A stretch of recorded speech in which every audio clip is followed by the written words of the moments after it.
Falcons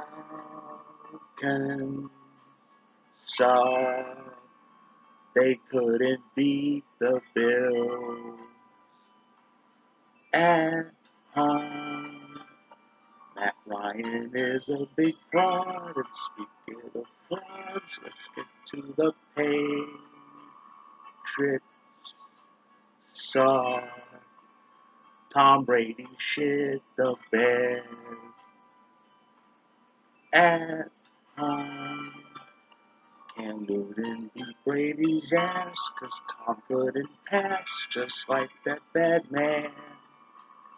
Go Pat.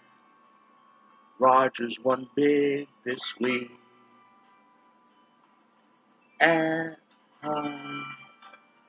Green Bay blew out Chicago because we all know that the Bears still suck.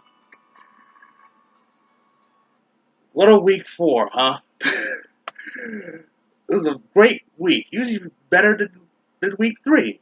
I mean, not just because Packers won and the Falcons and Patriots did their usual thing and blew it, but we had some overtime thrillers as well. I mean, in the early games, morning games out here in the West Coast, the Jets pulled out a crazy overtime win with overtime needing the final minute, and and and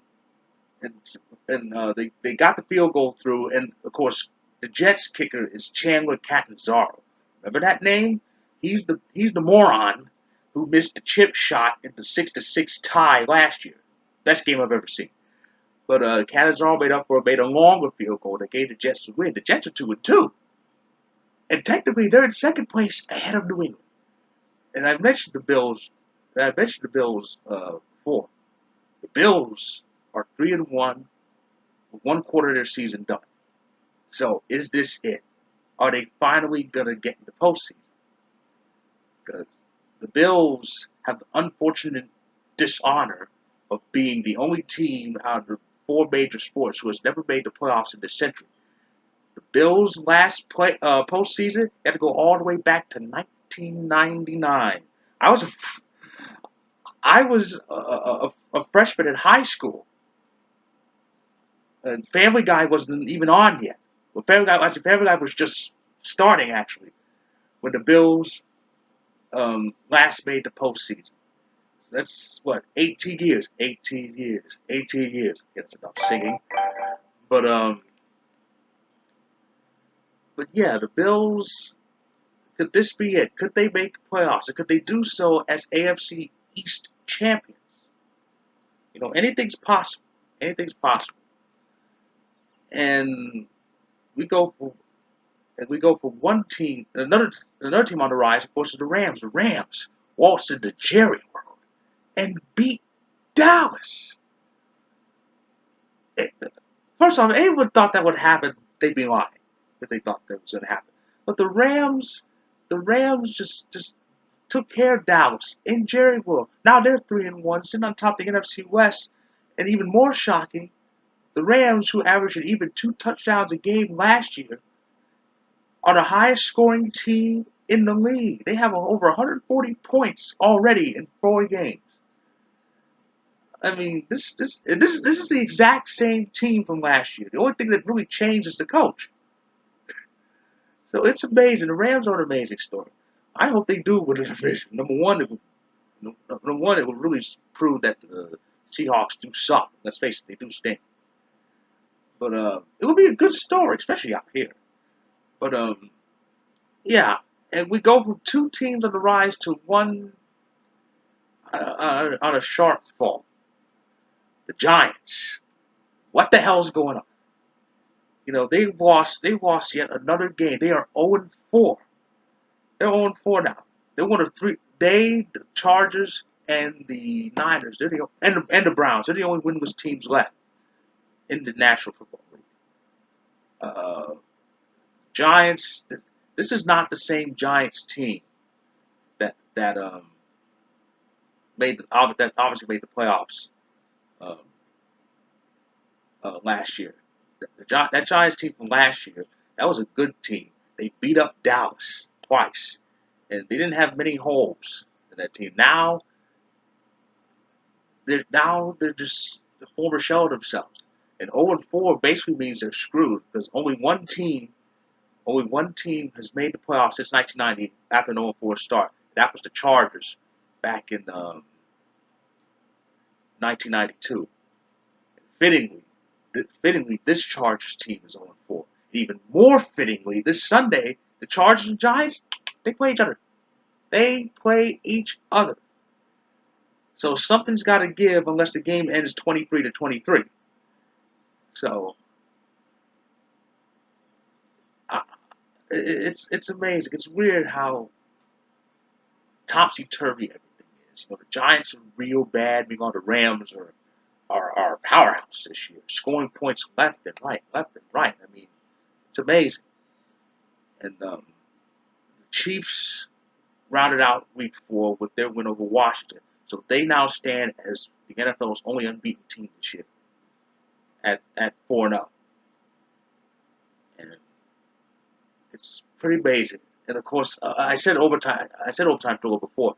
There was another crazy overtime thriller in Arizona. I've never seen overtime like this. The game went to overtime tied at 12. And of course, there's a 10-minute overtime now. San Francisco had the ball for about 7.5 minutes, through about 3/4 of that period, and kicked the field goal. And I'm going, what is this? Is this game going to end with a one-possession score and Arizona's going to run out of time? Um, but Arizona, with about 2 minutes of change left, they only needed 2 minutes to go all the way, get that touchdown pass to Fitzgerald, and win the game. This is exactly why the NFL shortened overtime, to create this drama.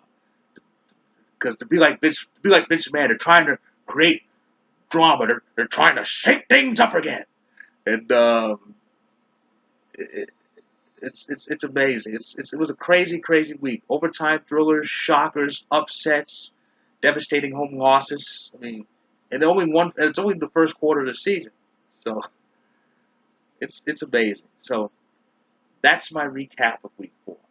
Like I said, the fourth of the season is pretty much done. Unless I forget, the Miami Dolphins, karma's a bitch. You had the chance to get Kaepernick. Instead, you signed the NFL's worst quarterback, and as a result, you guys got shut out in London by a defense that even I could score on. So, again, you reap what you sow. But anyway, so that's my brief review of Week 4. Week 5 starts on Thursday with the Patriots going on the road to face the Buccaneers. And as I said, 0-4 versus 0-4 on Sunday, Chargers versus Giants. Something's got to give unless the game ends even. The main event for Week 5, Packers versus Cowboys. Zeke may or may not play. They're just now starting to make a decision on that suspension. So Zeke may or may not play. I honestly hope he does play. So if and when we do beat Dallas, there's no excuses. But that's a whole other subject. I'll get on later. But yeah, a rematch of that classic divisional playoff, which was won 34-31 by the Packers with that last-second field goal. And the Sunday night game is Chiefs versus Texans. Chiefs get to go to 5-0. And the Monday night game is Bears-Vikings. The Bears are going to have Mitchell Trubisky out because Mike Glennon, stinks. So that's my review of Week 4. And it's gonna be a busy week for me this week. I'm gonna recap the wild card games. Then I'm gonna recap the weeks 11 through 15 of the CFL season. So I'm gonna be busy on YouTube. So with that, I say good day, football fans, and enjoy this fantastic week of sports.